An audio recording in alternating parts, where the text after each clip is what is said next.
Welcome to The Movement, a podcast from the YMCA of Greater Kansas City.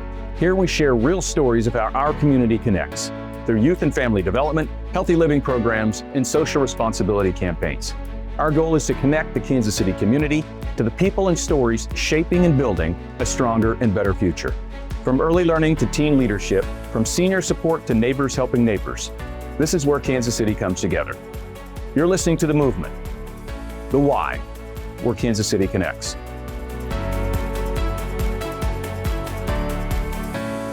In Kansas City, there's a street that's more than a street. Troost Avenue carries a whole lot of history, where policy and housing and school boundaries didn't just reflect segregation, they actually reinforced it. And over time, Troost became a living dividing line, east and west, investment, disinvestment, opportunity, and obstacle. And that's why it matters today. I want to take you back to March 2006, to a moment I still see as it happening yesterday for me. I'm standing in a YMCA gym packed with community leaders, dignitaries, and neighbors from both sides of Troost. And at that point in my YMCA career, I was leading the design and the construction and the launch of what would become the Cleaver family YMCA where we sit today. And it was really my first true solo act and carrying that kind of responsibility for the YMCA. And what I remember most, that it wasn't the ribbon or the applause. It was the story that Congressman Emanuel Cleaver II told that day, a kind of history lesson that grabs you by the collar and just doesn't let go. He didn't just talk about Troost as geography. He talked about Troost as a line people lived with, a line that shaped neighborhoods, schools, and futures. And then he pointed to something bigger, that this YMCA, placed right here in the Troost corridor, could be a bridge to that divide. Not with words or slogans, but with daily practical belonging, with families sharing the same wellness floor, the same pool, the same gymnasium, youth programs, social impact programs and services, and community support side by side and together. And now here we are 20 years later, hard to believe, 20 years later, and we get a chance to look back and ask, did we build the bridge that we said we would? And so today I'm honored to welcome Congressman Emanuel Cleaver, a pastor, former mayor, longtime public servant, and a voice Kansas City has trusted for generations to the movement.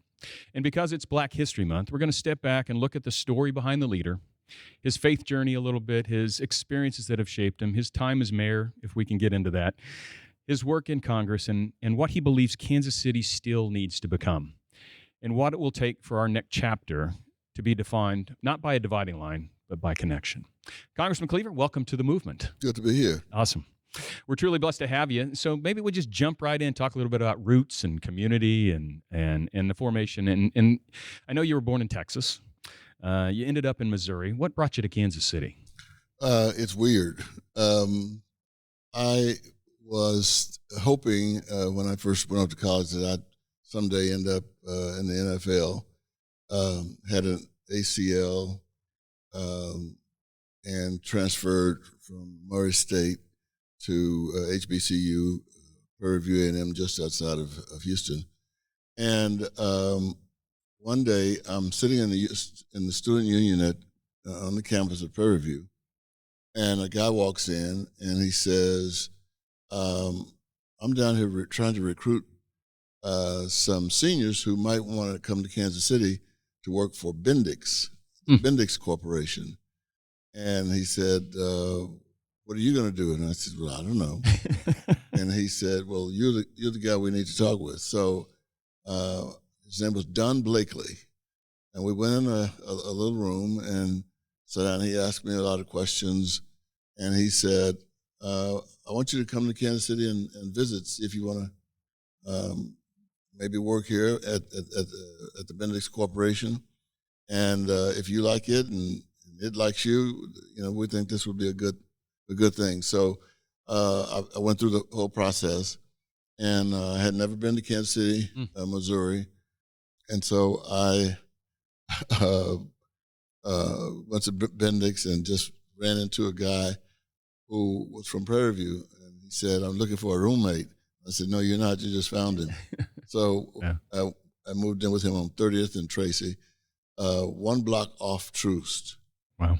And at that time, Kansas City was extremely segregated. And I lived in the building with 4 members of the Kansas City Chiefs football team. Oh, wow. They they couldn't live east of Troost, west of Troost either. Nolan, Super Nat, who was a punt returner, Emmett Thomas, Wow. who went to the Hall of Fame. Yeah. But anyway, so I felt at home a little and with some of those guys, and decided that I would take the job at Bendix, and I worked there for a while. Good experience for me. I learned a little about corporate America, and then decided to do what I had said I would never do, and that was to go to seminary. If you were to think back a little bit before you actually moved in your childhood a little bit, is there a moment or some things that that kind of led to how you see community today? I mean, how maybe that shaped you? Yeah, we were poor when I grew up. I mean, very, very poor, and I can't exaggerate it because the house we lived in, and a picture of it hangs on my wall in the office in Washington. It's a shack. We had no electricity, no indoor plumbing, and my mother, father, and 3 sisters lived in that 2-room shack that still stands. In fact, you can walk off the porch, get in a car, and be in front of City Hall in downtown Dallas in 26 minutes. And we lived there. I didn't know we were poor at all. In fact, I loved, my mother would cook hoe cakes, which is kind of a southern term. Hoe cake is a big biscuit. I mean, like a huge biscuit. And I'd do anything to get one of those big biscuits. I mean, I thought, and so one day we lived in the alley behind some, close to being mansions on the main street, and there was a kid I played with named Stevie. I still remember quite well. And I'm sitting around at the table eating this hoe cake with syrup that my mother made, and I said, "You think Stevie has hoe cakes?" My mother said, "No, I don't think he eats hoe cakes." And I said, "I got to take him some of this." And so she kind of smiled, and I didn't understand it at the time. She said, "No, I think he's okay." I think, we all have these quiet heroes in our life, right? Early on, especially, and, people who didn't have titles, but they helped form you a little bit. Does anybody come to mind? Obviously, it sounds like your mother was obviously a powerful. Yeah, my mother and my grandpa, I was fortunate than most people on the planet. I had both my paternal great grandfather and my maternal great grandmother, and I had this fabulous world in which I lived. I didn't understand it then. My paternal grandfather, Henry Barden, was white, and this helps me realize how stupid the issue of race is. I had no idea he was white. I had a fight with Princeton, his kid that I played with, and my mother and my grandpa. My great grandpa was the babysitter for my oldest sister and me. All we knew was that was Papa, and we every day after preschool, we'd walk over to his house, and I loved it because I knew I had peanut butter and jelly coming. Rough peanut butter at the time. I didn't realize that it could be smooth. But anyway, and so Grandpa, he was my grandpa. That's all I knew. And I'm outside playing with these kids, and they started singing this song. Your grandpa is white. Your grandpa is white. I said, "Oh my goodness!" I didn't know what they were saying, but it sounded bad. Yeah. So I ended up pushing him, and we were kids, and pushing me back and pushing me. And I'll never forget this. We go inside my grandpa inside the house, but a woman who used to come over and cook for him, I saw everything. She came and got me, took me in. And so my grandpa says, what's going on out here? What's going on out here? He said, I want you to sit on that gallery. And I don't want you to move, which was the front porch. Still, I need to figure that out where the name came from, gallery. But I told you to sit on that gallery. And he said, now, why you started fighting that boy? And I said, he said that you were white.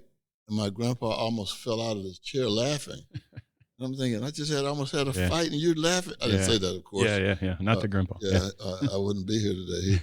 But he just felt, and he didn't say anything. As of today, he hasn't said anything. But he laughed. And, my grandpa was an amazing human being. He had a tremendous influence over me just because he was a kind guy, but he was also tough as nails. And I thought, boy, when I get up, I want to be like my grandpa. And I think he had tremendous influence.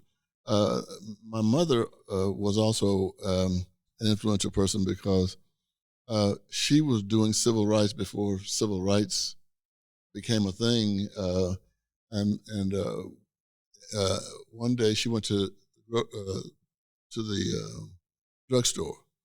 And back then at the drugstores, you could usually had food counters. You could get hamburgers, fries, and Cokes and so forth. So she went in and asked for a hamburger and a Coke, and they brought it out in a sack, as was the way things were done, in the 60s. And so my mother said, I'm going to eat here at the counter. And somebody said, no, you can't eat at the counter. Go to the back door. And so she said, okay. She got up, went over around the store, and put things in her purse that would cost approximately what the hamburger, fries, and the Coke would cost. And walked out of the store and stood out there waiting on the police. But the store owner was smart and didn't call the police. And so after about an hour and a half, she went home. And so I ended up leading a march that is one of the moments I'll always remember because it ended up getting the attention of people in the Southern Christian Leadership Conference, Martin Luther King, Ralph Abernathy, Brett Shuttlesworth, C.K. Steele, Joe Lowry, the giants of the civil rights movement, who all trained Jesse Jackson. There's a lot of talk about Jesse Jackson. They trained him. Yeah. And so, I eventually ended up, even in college, being involved in social issues and just about anything that was designed to make life better for people. Well, I think it's interesting how your life shapes, all these instances that you have, everyday places. Was there an access to a YMCA? Did you have access to a YMCA? I mean, I think back to Kansas City. I know we were segregated here. You had the Paseo Y versus the other Ys. And, at some point we were able to desegregate that. But, I mean, did you have access to even, community centers? Or no community centers, but when I was in the 10th grade, they built an East Side YMCA. And we just automatically connected with it because they had a huge swimming pool. And prior to that, we used to swim in an irrigation ditch, which was both dangerous and there's no telling what kind of diseases we could get because the irrigation ditch was right across the street from the landfill, which Yeah, your kids. Yeah, we didn't know we were there. So, what about maybe a little bit about public servant and your time as pastor? And when did you first sense that call, and how did you know it was real? And how did you end up leading one of the largest churches here in Kansas City? Well, my in spite of the times, my father's side of the family were ministers. Clergy, and so I grew up with my grandpa, not my great-grandpa, my grandpa, being a well-known pastor, evangelist, and then my father's brother, who was Tuskegee pilot, was also a pastor after he got out of the military. There are 27 Cleaver Fuller pastors, my family.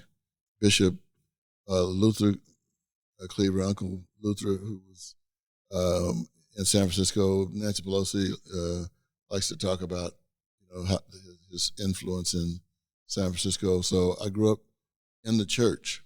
I mean, we went to church all day. My three sisters and I, we went to church all day, and we could skip a meal. We couldn't skip church. We could almost skip anything except church. So I never wanted to be a pastor, but I ended up doing that, and I think it was influenced by my involvement in the civil rights movement. And I ended up getting, brought in to the Southern Christian Leadership Conference. I was a gopher. I don't want to, confuse people.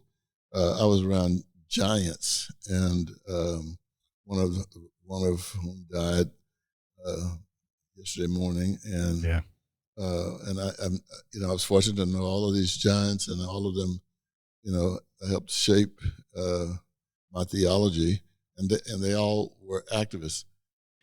I mean, you mentioned Jesse Jackson passing away, and for so many people, he was that bridge, between Dr. King, right, to today and the struggles that are still around. I mean, maybe just a few minutes on his life and legacy, and I'll say his fight for economic and social justice. I mean, what's that mean to you personally? Well, Jesse Jackson was the master of alliteration, and all the preachers, young preachers like myself, came up listening to him and thinking, a good cadence. Yeah, he could do it as well as anybody on planet Earth, and so he had been influenced by these guys. Now, Jesse Jackson couldn't tell you, I don't think right now, who his father was. He had a tough go of it coming up in South Carolina, and just born brilliant. I think. He in addition to trying to speak like he did, I think I and many others, wanted to be in the movement like he was, which was a fearless guy who was willing to put his life on the line, in order to get things done and made better for the next generation to come. Yeah, just an incredible human. Maybe shift a little bit here to your time at mayor, and I know you served on city council for 2.5 terms or so, and then became mayor. What did you learn about Kansas City that you couldn't have learned any other way besides being mayor? Well, one of the things I learned is that back in the day, Kansas City had an inferiority complex. I mean, it was like nothing big is going to happen in Kansas City, and the Missouri General Assembly, and I hope all of them are listening, back in the day, none of these guys were there, but whenever something came down in terms of money, it went to St. Louis. And in 1955, St. Louis was the 11th largest city in the nation, just under 1 million people. Now they have about 300,000 dropping. We're headed toward 600,000. But that bothered me back then, and we began to try to turn that around, which I think we did. The political environment in Kansas City has been, downgraded, I think, during one period because of the mob. Most people who are watching this probably don't know that this was like the number 2 city in the country for the mafia. By the time I got out of seminary, we were in a full-fledged mafia war in Kansas City, and the Kansas City Police joined in with the FBI, and they cleaned it up. I know there's still some residue here, but they for the most part they cleaned it up. Yeah,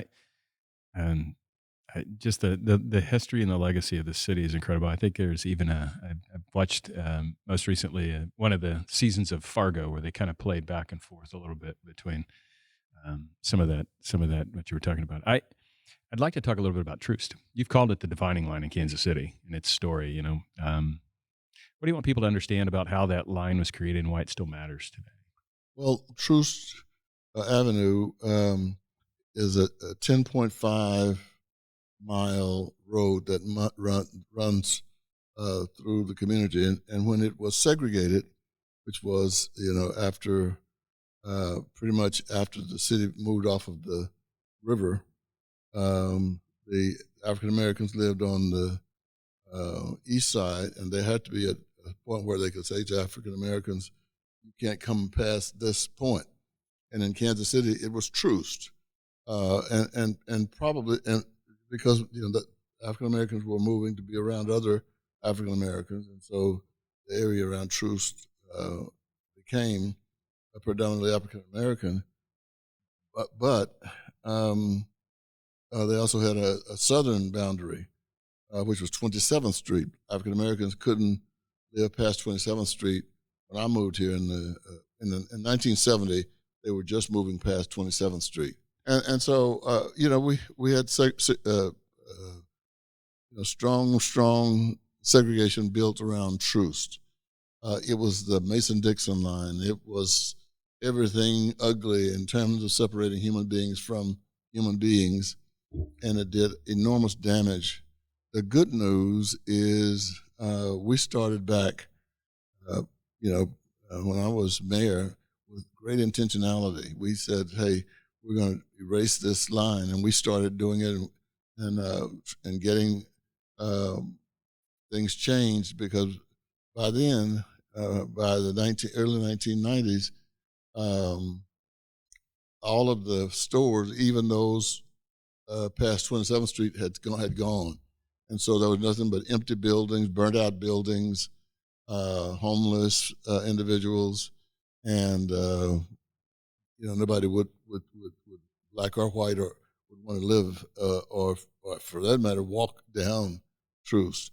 And little by little we were changing it. And then of course the ugly part for this, without getting political, but the new redistricting runs down Troost, and many of us said, if you're going to do it, we can't stop you. Pick another boundary. Why pick the historic backward? Yeah. So it's an ugly deal, but it's getting better.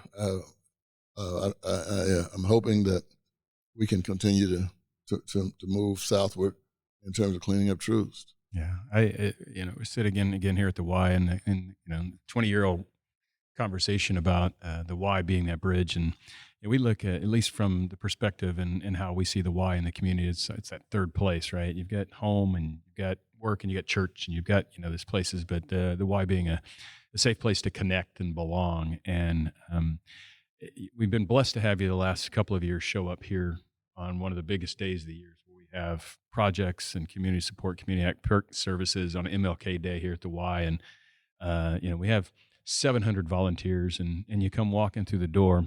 When you see that energy here on Troost, how does it make you feel? I mean, if I had good knees, it would make me feel like jumping and celebrating. But I don't have any knees. Thanks to football. But yeah. when the word went out that there was some consideration about trying to build a YMCA on Troost, little is it known that a guy by the name of Don Hall, who was president and CEO of Hallmark Cards, amazing human being from my perspective. In fact, I did his eulogy. He said, that he wanted the YMCA on Troost as well. as they were trying to work out this this plan, they were going around visiting all of the CEOs who would meet with them. They met with Don Hall, and Don Hall said, "This I want it on Troost, and our foundation will give." And then Don did something that he had not asked me about, but he said to the people, I want this to be the Cleaver Family YMCA, and if so, we're going to make a contribution. I think $500,000 at the time. Maybe it may have been more, but I know it was at least $500,000. And he didn't tell me, just like nobody told me about the Emanuel Cleaver Boulevard. Yeah. And so I learned from the YMCA. Somebody called me and said, we're almost through with the construction of the YMCA, and we'd like for you and your family to be here as we open it up. And said, sure, we'd be glad to be there. And they said, yeah, we need you there. This is Cleaver YMCA. I said, I think you guys just mixed up. Nobody's told me that.